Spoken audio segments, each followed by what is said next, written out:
Барлықтарыңызға сәлем, сіздермен Алишер ағай. Менің YouTube парақшама қош келдіңіздер. Бұл видеода біз сіздермен жазғы нағыз грант ұбытыда келуі мүмкін 30 сұрақпен танысатын боламыз. Білмейтін сұрақтарды міндетті түрде жазып алыңыздар, енді білетіндерін тағы да бір рет қайталап шығасыздар. Бастамас бұрын менің Instagram парақшама тіркеліп кетіңіздер. Алиш төменгі сызық тарих. Ол жерде тесттардан бөлек тұлғалар бар, басқа да келетін сұрақтарды талдаймын, тіркеліңіздер, көріңіздер. Ақырындап тестімізді бастайық. Бірінші сұрағымыз, ғұн мемлекеті алғаш құрылып күшейген кезде олардың басты жаулары кімдер болды дейді? Қаңлы, Үйсін, Юэджи және де Сармат тайпалары. Ғұн мемлекеті бізде Гумилевтің есептеуінше біздің заманымыздан бұрынғы 209 жылы құрылды. Және де осы жылы құрылғаннан кейін олардың ең негізгі жаулары ол қытайлар болды. Және де қытайлармен қосымша Юэджи деген тайпалар болады екен. Юэджи тайпалармен бұлар шамамен 1,5-2 ғасыр бойы соғысып, соңында Юэджилерді жеңіп, Юэджилер Қазақстан жеріне шегінуге мәжбүр болған екен. Екінші сұрағымыз, көтерілістерді уақыттарына қарай сәйкестендіру. Бұл жерде Орал торғай көтерілісі, Есет Көтібарұлы көтерілісі, тегіне күлмейміз, және де Маңғыстау көтерілістері. Бұл көтерілістер қай уақытта болды? Орал торғай көтерілісі бізде 1868 бен 69 жылдардың аралығында Орынбор генерал-губернаторлығында болған екен. Орынбор генерал-губернаторлығы. Маңғыстау көтерілісі бізде 1870 жылы болады. Бұны немесе Адай көтерілісі деп те атайды. Бұл көтерілістің басшылары Иса Тіленбайұлы, Досан Тәжіұлы деген тұлғалар болған. Жалпы Орал торғай мен Маңғыстау көтерілістерінің басты себебі ол 1867-68 жылдардағы уақытша ереже болып тұр.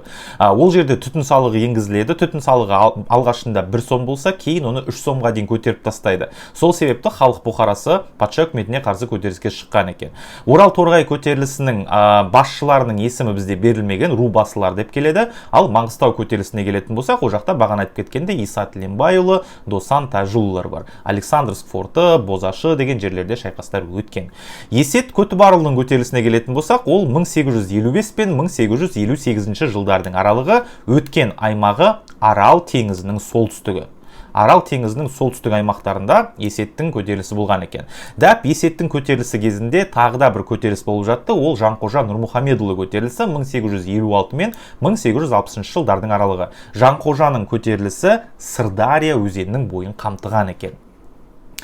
Келесі сұрағымыз, құрамына қазақ зиялысы Әлихан Бөкейханов кірген экспедиция. Бухгольц экспедициясы, Шербин экспедициясы, Қырғыз Қайсақ экспедициясы, Орынбор экспедициясы. Бұл жерде дұрыс жауап ол Шербин экспедициясы болды. Шербин экспедициясы кезінде Қазақстанның біраз табиғи байлықтары және географиялық аймақтары зерттелген болған. Бухгольц, Қырғыз Қайсақ және де Орынборды айтатын болсақ, олардың үшеуі де бізде 17 ғасырда болған екен. Кешіріңіздер, 18 ғасырда болған. Бухгольц экспедициясында подполковник Бухгольц Азияға жол іздеу деген экспедиция құрған. Сол экспедицияның нәтижесінде Жәміш, Омбы деген бекіністер тұрғызылады. Қырғыз Қайсақ экспедициясына келетін болсақ, бұл бізде 1734 жылы құрылған.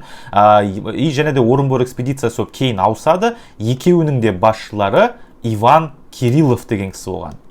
Иван Кириллов. Міне.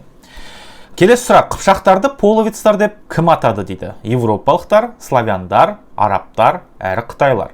Бұл жерде қыпшақтарды половец деп атағандар, ол славяндар болады. Яғни Киев Русі деген мемлекет бар. Себебі батыс қыпшақ бірлестігі ол ана Еділ өзенінің арғы жағында Полов деген жазық дала бар. Оны Половецкая степь деп атайды. И сол Половецкая степь, яғни Половец жазығынан келген көшпелілерді славяндар половшылар, яғни половцы деп атаған екен. Европалықтарға келетін болсақ, олар қыпшақтарды кун немесе куман деп атаған екен. Сол себепті де қыпшақтар жайлы жазылған 14 ғасырдағы ең танымал шығармалардың бірі, ол енді әліпби, латын тілінен қыпшақ тіліне аударған кездегі сөздік, ол кодекс куманикус деп аталады. Кодекс куман, куманикус, яғни кумандардың сөздері латын тіліне қалай аударылады, сол ақпарат беріледі. Арабтар мен қытайлар, арабтар енді қыпшақтарды қыпшақтар деп атаған. Келесі сұраққа келетін болсақ, 1296 жылы хан тағына таласып, нәтижесінде қаза тапқан Алтын Орданың оң қанатының әскербасы дейді. Әскербасы, яғни бұл жерде ханды сұрап тұрған жоқ бізде именно әскербасын сұрайды. Жалпы Алтын Ордадағы әскербасыларды ең жоғарғы лауазымды әскербасылар Беклербек деп аталған екен. Беклербек, бұл кісі түмендерді басқаратын адамдар. Сонда 1296 жылы хан тағына таласып жеңіліп қалған Беклербек, ол бізде варианттар Ноғай, Тоқты, Өзбек, Бердібек дейді. Бұл жерде дұрыс жауап Ноғай болады. Ноғай деген бізде жошының ұлдарының бірі, және де бұл кісі кезінде енді хан тағына үміткерлердің бірі болды, бірақ хан тағына жеткен жоқ бұл кісі, бірақ өте көптеген жорықтарда жақсы көрсеткіштерге, жақсы жеңістерге жеткен екен. Сол себептен де Ноғайдың ұлысы болды. Ноғайдың ұлысы Еділ мен Жайық өзендерінің аралығы. Кейін дәп осы жерде Ноғайлы деген халық құрылады. Жайық. Ноғайлы деген халық қазіргі таңдағы қазақтардың ең жақын туысқандары болып есептеледі, және де сол жерде Ноғай ордасы да құрылған екен. Тоқты, Өзбек, Бердібекке келетін болсақ, бұлардың бәрі бізде хандар, яғни бұлар жай Беклербек болған жоқ, бұлар кәдімгі хан болған екен. Келесі сұрағымызға көшейік. Ғұндардың Юэбань мемлекеті қай жерде құрылды дейді. Ғұндардың Юэбань деген мемлекетін солтүстік ғұндар құрған. Солтүстік ғұндар. Өздеріңіз білетіндей, ғұндар біздің заманымыздан бұрынғы 55 жылы екіге бөлініп кетеді. Оңтүстік және де солтүстік болып. Оңтүстік ғұндар Қытайлардың қол астына түсіп қалады, ал солтүстік ғұндар батысқа қарай жылжуға тура келген екен оларға. Яғни Қазақстанның аймағына көшеді. Және де олар Қазақстанның аймағына келеді, біздің заманымыздың 2-ші ғасырында Жетісу және де Шығыс Қазақстан жерлерінде осы Юэбань деген мемлекеттің негізін қалаған екен. Яғни мына тестте кішкене қате кетіп қалған, екі дұрыс жауап та варианттардың арасында бар. Егер сіздерге осындай сұрақ ұбт-да келіп қалатын болса, онда смело апелляцияға берсеңіздер болады. Келесі сұрағымыз Әбдіжамал Нұрпейісовтың шығармасы дейді. Көшпенділер, қан мен тер, арғымақтар, қанмен жазылған кітап. Бұл жерде дұрыс жауап әрине қан мен тер болады. Көшпенділер шығармасына келетін болсақ, бұл шығарманың авторы Ілияс Есенберлин, өте мықты жазушылардың бірі. Бұл кісі міне Көшпенділер деген трилогияны жазды. Одан кейін Арғымақтар деген шығарманың авторы бізде Олжас Сүлейменов болады. Ал қанмен жазылған кітаптың авторы, енді барлықтарыңыз білетін шығарсыздар, ол әрине Бауыржан Момышұлы. Бауыржан Момышұлы. Келесі сұраққа көшейік. Платон мен Аристотельдің саяси және де этникалық көзқарастарына сүйеніп, шығыстың әлеуметтік идеяларын одан әрі жетілдірген ойшыл кім дейді? Варианттар: Әбу Райхан әл-Бируни, әл-Харизми, Әбу Насыр әл-Фараби, Махмуд Қашғари. Бұл жерде қараңыздар, Платон мен Аристотельдің идеяларын сомдаған, оның идеяларын одан ары жетілдірген тұлға, ол әрине әлемнің екінші ұстазы әл-Фараби болады. Аристотель бізде әлемнің бірінші ұстазы. Және де әл-Фарабиді біз неге әлемнің екінші ұстазы деп атаймыз? Себебі бұл кісі гректердің танымал ғалымдары, Аристотель, Платон, Эратосфен сияқты ғалымдардың бәрінің шығармаларын аударған екен, және де біздің заманымызға дейін жеткізіп отыр. Сол себепті де Әбу Насыр әл-Фарабиді әлемнің екінші ұстазы деп атайды. Келесі сұраққа көшейік. Есім ханның қарсыласы: Жәңгір хан, Тұрсын хан, Тәуке хан және де Шығай хан. Бұл жерде дұрыс жауап әрине Тұрсын Мұхаммед хан болады. Тұрсын Мұхаммед хан Есім ханның билігі тұсында өзінің Ташкент қаласының билеушісі болған. Ол кісі өзін де қазақтың ханы деп жариялайды. Нәтижесінде екеуінің арасында соғыс болып, 1627 жылы Тұрсын ханды қолдаған Қатаған деген рулар қырғынға ұшыратылған. Өйткені Есім хан бұларды жеңіп кетеді, Тұрсын Мұхаммед ханды және де оны қолдап тұрған Қатағандарды. Сол себепті Қатаған деген руды қырып тастайды. Қатаған руының біраз бөлігі Ауғанстанға көшті, бір бөлігі өзбектердің арасында қалды, бір бөлігі қазақтардың арасына да қосылады. Ұлы жүздің ішіндегі рулардың бірі. Енді Тұрсын Мұхаммед ханға жалпы тұлғасына тоқтайтын болсақ, бұл кісі бізде 1613 жылы Ташкент қаласының билеушісімін деп өзін хан деп жариялайды. И бұл кісі өзінің өліміне дейін, яғни 1627 жылға дейін хан болған екен. Жәңгір ханға келетін болсақ, Жәңгір хан бізде 1629, кейбір оқулықтарда 28 деп келеді, и 1652 жылдардың аралығында болды. Тәуке ханға келетін болсақ, 1680, 1715, кейбір оқулықтарда 18 дейді. Шығай хан 1580, 1582 жылдардың аралығында басқарған. Шығай есім мен Тәуекел хандардың әкесі. Келесі сұрақ. Энеолит және де ерте қола дәуірінде қалыптасқан мәдениет қайсысы? Пазырық мәдениеті, Ботай мәдениеті, Тасмұла мәдениеті, Көне шұңқыр мәдениеті. Бұл жерде энеолит деген кезде көп оқушылар сразу Ботай мәдениетін белгілейді. Бірақ мына жерде энеолит пен ерте қола дәуірінде, яғни өтпелі кезеңде болған. Бір шетінен ол энеолитте басталды, бірақ ерте қола дәуірінде бұл мәдениет жалғасты дейді.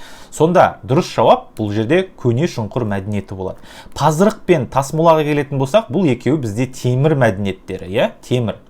Таза темір мәдениеттері болып тұр. Ботайға келетін болсақ, ол бізде таза энеолиттік мәдениет. Ботай мәдениетіндегі тұрғындар, ботайлықтар кезінде жылқыны қолға үйреткен, адамзат тарихында бірінші болып. Ал энеолит пен ерте қола дәуірінде өтпелі кезеңде тұрған мәдениет, ол көне шұңқыр мәдениеті болады. 11-ші сұрағымызға келейік. 19-ші ғасырдың екінші жартысында Қазақстанның Қытаймен сауда айналымдарын дамытуда ерекше рөл атқарған Жетісудағы бекіністер дейді. Жетісудағы бекіністер, осыған назар аударайық. Верный мен Қапал, Өскемен мен Орынбор, Семей мен Қызылжар, Қарқаралы мен Аягөз. Бұл жерде Жетісуда орналасқан, ол әрине Верный мен Қапал ғана болады. Екеуі де бізде Жетісу жерінде орналасып тұр. Верный ол қазіргі Алматы қаласы. Өскемен мен Орынборға келетін болсақ, Өскемен бізде Қазақстанның шығысы, Орынбор анау батыс Қазақстанның солтүстік аймақтарында, қазіргі таңда Ресейде орналасып тұр. Семей бізде шығыс Қазақстан, Қызылжар ол бізде солтүстік Қазақстанда. Қарқаралы орталық Қазақстан, Аягөз бізде шығыс Қазақстан. Сол себеппен міне Жетісу ол бізде оңтүстік шығыс Қазақстан, Верный мен Қапал болады. Және де осы Верный мен Қапал арқылы Қытаймен сауда байланысы өте қарқынды жүріп отырған.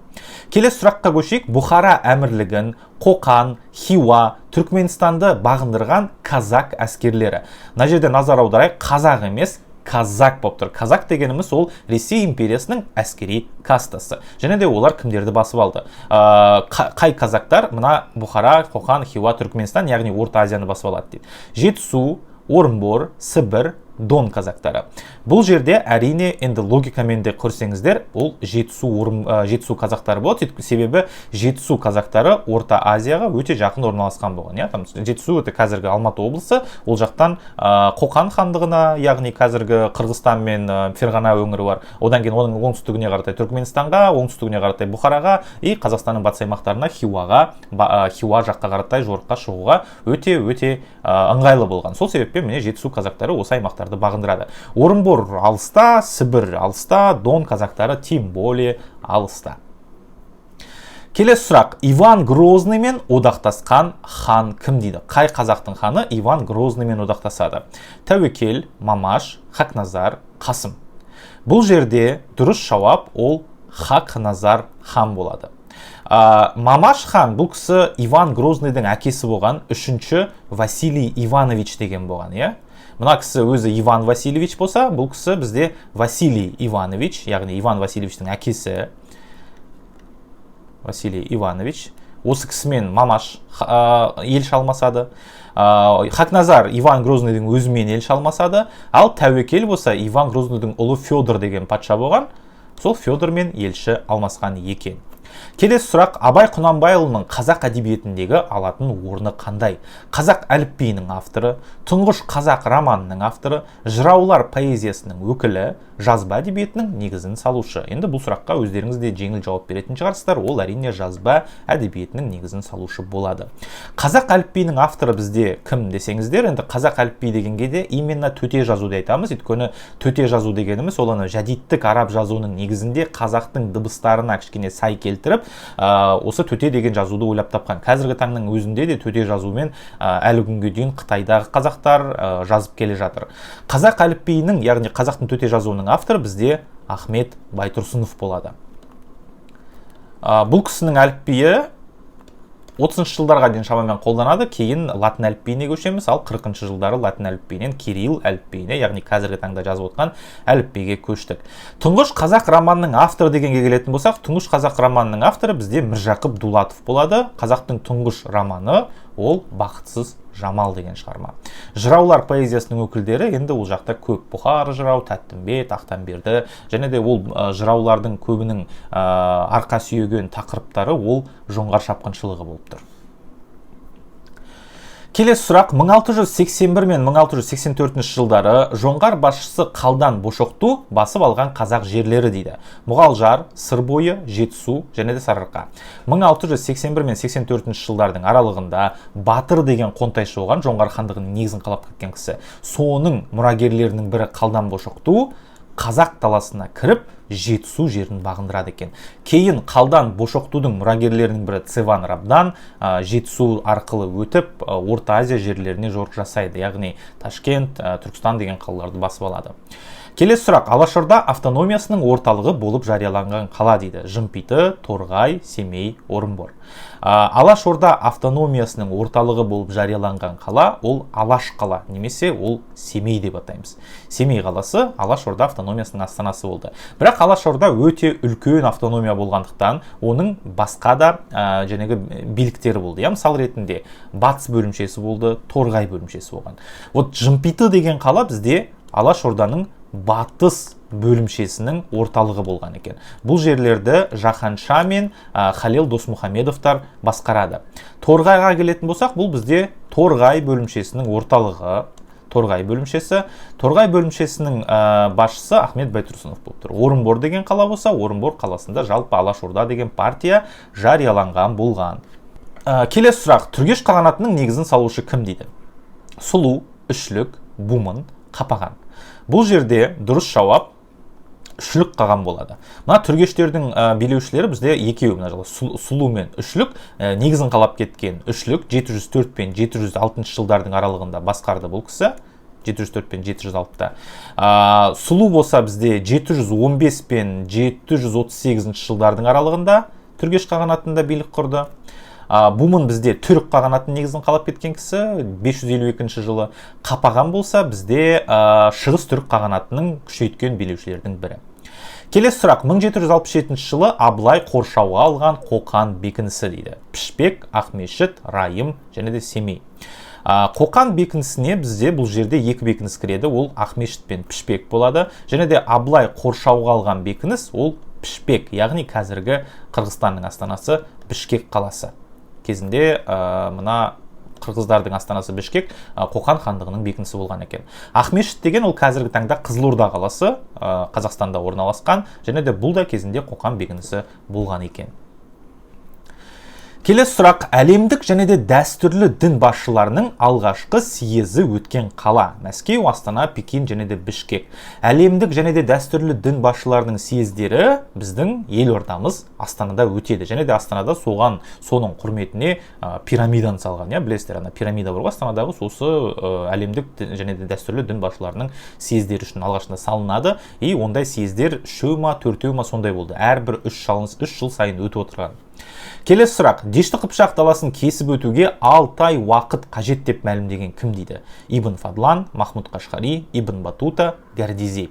Дешті Қыпшақ даласын, яғни шығысынан батысына дейін кесіп өту үшін 6 ай, өте қарап отырсаңыздар сұмдық уақыт, 6 ай дегеніміз. 6 ай уақыт қажет деп айтып кеткен Ибн Батута деген араб саяхатшысы. Бұл кісі жалпы шығыс әлемінде өте танымал саяхатшылардың бірі. Сахара деген шөл бар ғой, Африкадағы өте үлкен шөл. Соны бірінші болып, европалықтар, азиялықтардың арасында бірінші болып кесіп өткен кісі екен осы Ибн Батута деген. Және де бұл кісі біздің жақтарда тоже саяхаттап жүріп көптеген ақпараттар қалдырады. Келесі сұрақ, Сұлу қаған күресті дейді. Сұлу қаған кіммен күресті? Сұлу бізде ол Түргеш, Түргеш билеушісі. Бұл кісі кіммен күресті? Тонаушылық жорықтар үшін күресті, басқа елмен одақтас болу үшін күресті дейді, жерін кеңейткісі келген үшін и қауіпсіздік үшін күрескен дейді. Сұлу қағанның тұсында өздеріңіз білетіндей Түргеш қағанатының жан-жақтан жаулары қоршап атқан. Мысал ретінде оңтүстігінде оның Тибет деген жаулары болды. Шығысында Қытай мен шығыс түрік қағанаты болып тұр. Батысында араб халифаты. Солардың бәрімен Сұлу қаған соғысып жүріп, Сүзеген қаған деген атақты алған екен. Және де оның негізгі күресінің бағыты ол қауіпсіздік үшін, әрине мемлекетті қауіпсіз ұстап тұру үшін. Келесі сұрақ, қарлұқтардың құрамындағы негізгі тайпа кім дейді? Дурут, Ашина, Дулу, Бұлақ. Бұл жерде дұрыс жауап ол Бұлақ деген тайпа болады. Бұлақтан бөлек Шығыл, немесе оны Жікіл деп атайды. Одан кейін Ташлық деген тайпалар болған. және де яғма деген тайпалар болған екен, Қарлұқ қағанатының құрамында. Кейін осы яғмалар мен шығылдар Қарахан деген Қарлұқ тайпалары Қарахан деген мемлекетті құрған кезде соның шығысы мен батысын бөліп алып билік құрады сол жақта. Дурут деген тайпаға келетін болсақ, бұлар бізде Батыс Қыпшақ бірлестігі, Батыс Қыпшақ бірлестігінің басшылары болған. Дешті Қыпшақ даласы өзі екіге бөлінген, бір жағын біз Шығыс Қыпшақ хандығы деп атаймыз, бір жағын біз Батыс Қыпшақ бірлестігі деп атаймыз. Сол Батыс Қыпшақ бірлестігінде Дурут деген тайпалар болған екен. Ашина руына келетін болсақ, олар бізде Түрік қағанаты, одан кейін Шығыс Түрік қағанаты, және де Батыс Түрік қағанаты. Міне осы мемлекеттердің билеушілері Ашина деген рудан шығады. Яғни біз білетін сіздермен Іштеми, Бумын, Мұқан, одан кейін Қапаған, Білге деген билеушілердің бірі.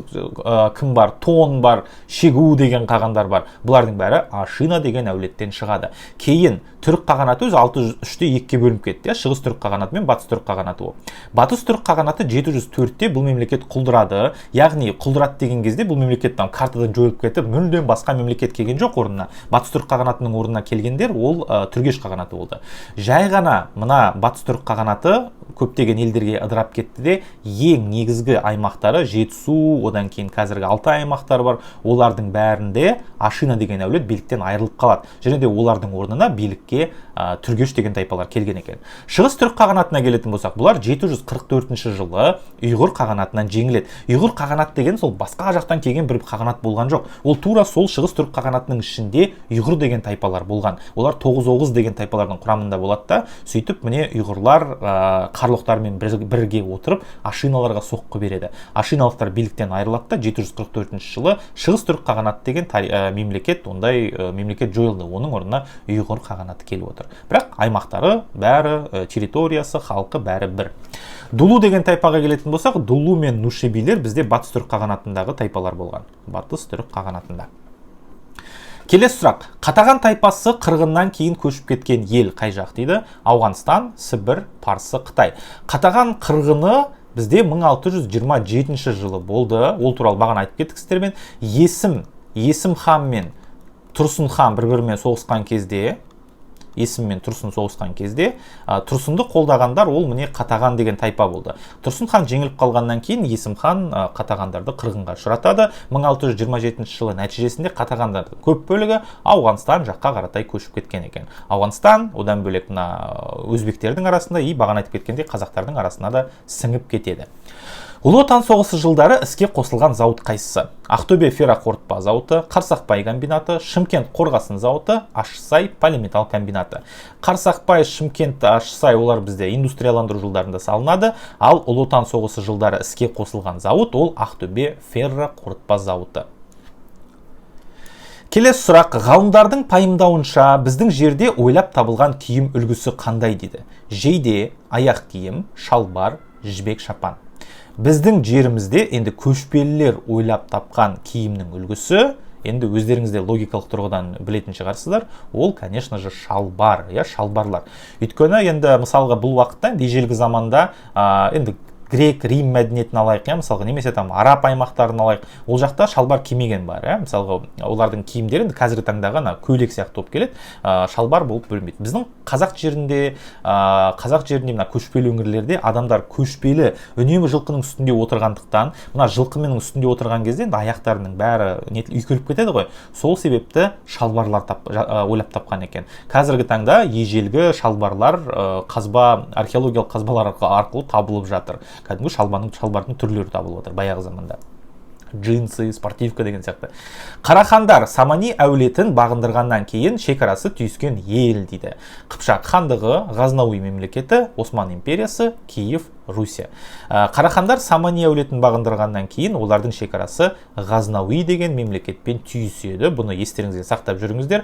Қыпшақ хандығы бұл енді Қарахандардың солтүстік аймақтарында болған. Осман империясына келетін болсақ, бұлар енді бұл уақытта әлі құрылған жоқ. Осман империясы 1299 жылы құрылады. Киев Русия енді ол совсем алыс жақта орналасқан мемлекет. Орыс князьдықтарында татар слободасы деген атпен белгілі болды кімдер дейді? Беклербектер, басқақтар, диуандар, мырзалар. Татар слободасы деп орыс князьдіктері Олар кезінде мына моңғол татар шапқыншылығы деп айтады ғой олар. Сол уақытта алтын ордаға бағынышты кезінде татар слободасы деп оларға келіп салықты жинап кететін адамдарды айтатын екен. Татар слободасы деп біз сіздермен басқақтарды айтамыз. Басқақтар олар моңғолдардың жәнегі ақсүйек руларынан, ақсүйек тайпаларынан шыққан салық жинаушылар болып тұр. Олардың өздерінің әскерлері болады. Және де олар не істейтін? Мысал ретінде мына орыс князьдіктеріне барады да, олардың қалалары бар ғой, сол қала салық төлеу керек. Сол қала салық төлеу керек болғандықтан, олар сол қаланың қасына барады, өзінің жәнегі ордасын құрады да, киіз үйлермен ана қаласының қасында жүреді. Кейін қаланың тұрғындары мына басқақтарға салықтарын алтынмен ба, күміспен ба, соның бәрін жинайды да береді. Егер де қаланың тұрғындары жеткіліксіз мөлшерде беретін болса, онда басқақтар әскерлермен бірге қаланың ішіне кіріп, оны тонап шығатын. Келесі сұрақ: Қыпшақтар Сайын хан, яғни ақылды хан деп кімді атаған екен? Өзбек хан, Әз-Жәнібек хан, Бату хан, Берке хан. Қыпшақтар ақылды хан, әділетті хан деп Бату ханды атайды. Сайын хан деп атаған екен. Және де соңғы екі сұрағымыз: Қытай деректерінде Гоби шөлінде мекен еткен түркітілдес тайпа? Теле, Юэджи, Маңғыт және де Соғды. Қытай деректеріндегі Гоби шөлінде мекен еткен түркітілдес тайпа десек, ол әрине Теле тайпасы болады. Теле тайпалары ғалымдардың есептеуінше ғұндардың ұрпақтарының бірі. Кейін осы телелер басқа да түркітілдес тайпалармен қосылып түрік қағанаттарын құрды. Юэджиге келетін болсақ, және де соғдыларды айтатын болсақ, бұлар бізде Иран тілдес халықтар. Юэджи Иран тілдес көшпелі халық, соғды Иран тілдес отырықшы халық. Маңғыттарға келетін болсақ, олар түркіленіп кеткен моңғол тілдес халық болып тұр. Маңғыттар кезінде Шыңғыс ханның әскерімен бірге Моңғолия жерінен келген, және де олардың алғашқы тілдері ол моңғол тіл тобындағы тайпа болған. Бірақ кейін түркі тілдес халықтардың арасында өмір сүріп жүріп, олар түркіленіп кетеді. Яғни түркілердің дінін, түркілердің мәдениетін, түркілердің тілін қабылдайды. Тура осы Маңғыт сияқты Барлас деген де тайпа бар. Ол Барлас руынан Әмір Темір шыққан. Олар да түркіленген. Және де соңғы сұрағымыз: қазақтардағы экзогамияның көрінісі. Экзогамия дегеніміз жалпы не? Экзогамия дегеніміз ол бір рулас адамдарға бір-біріне некеге жәнегі тиым салу ғұрпы болып тұр. Жалпы білесіздер, мына қан араластырушылық ол неше түрлі ауруларға алып келеді дейді. Мысал ретінде тұқым қуалайтын аурулар. Тұқым қуалайтын аурулардың бәрі ол бізде қан араластырудан келіп жатыр. Сол себеппен қазақтар оның алдында енді ежелгі тайпалар, ежелгі халықтар, ежелгі адамдар, олардың бәрі экзогамия туралы түсінген. Жақын туыстарына үйленетін болсақ, онда біздің тұқымымыз әлсіз ауру болып тууы мүмкін дейді. Сол себеппен қазақтардағы экзогамияның көрінісі варианттар: беташар, тұсау кесу, жеті ата, сүндет той. Енді экзогамияның көрінісі әрине жеті ата болады. Қазақтарда жеті атаға дейін жетпей бір-біріне үйленуге тиым салған. Ал қазақтың дала заңдарына келетін болсақ, мысал ретінде жеті жарғы заңы бар, немесе қазақтың адаты бар. Адат дегеніміз бізде нелерге негізделген, қазақтың салт дәстүрлеріне негізделген енді заңнамалардың түрлері, олардың бәрі бойынша жеті атаға дейін жетпей үйленіп қалатын болса, жазасы өлім болған. Өйткені тұқым қуалаушылық аурулар пайда болуы мүмкін. Сол себепті қазақтар жеті атаға дейін, әлі күнге дейін жеті атасын санап жүреді. Сіздер де жеті аталарыңызды білетін шығарсыздар деген үміттемін. Осымен бүгінгі тест талдауымыз аяқталды. Қандай сұрақтар сіздер үшін қиын болды, комментарийға жазып кетсеңіздер болады. Подписка жасаңыздар, ставьте лайк, жмите на колокольчик. Келесі видеода жүздескенше сау саламатта болыңыздар. Менің Instagram парақшама тіркеліп кетіңіздер. Ол жақта да өте көп пайдалы қызықты ақпараттар бар. Сәттілік!